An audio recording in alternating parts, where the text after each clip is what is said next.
बिस्मिल्लाहिर्रहमानिर्रहीम। अस्सलाम वालेकुम। आज की इस वीडियो में हम अक़वाल मासूमीन अलैहिस्सलाम पार्ट 103 डिस्कस करेंगे। लेकिन वीडियो स्टार्ट करने से पहले अगर आपने हमारे चैनल को सब्सक्राइब नहीं किया जल्दी से सब्सक्राइब कर ले और साथ में बेल आइकन भी प्रेस कर दे ताकि आपको हमारी लेटेस्ट वीडियो की नोटिफिकेशन मिलती रहे। वीडियो स्टार्ट करते हैं। तमस्क अहले बैत रसूल सल्लल्लाहु अलैहि वसल्लम।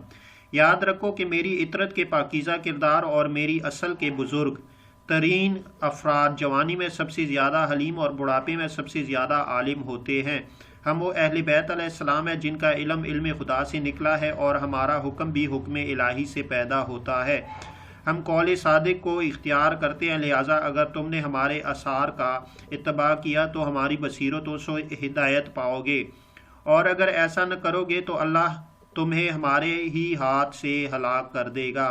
हमारे साथ परचम हक है, जो इसके साथ रहेगा वो हमसे मिल जाएगा और जो हमसे अलग हो जाएगा वो गर्क हो जाएगा।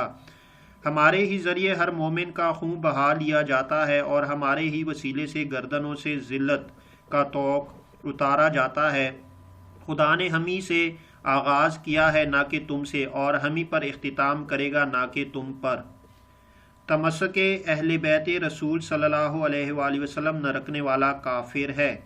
तौहीद इलाही का रास्ता क्या है?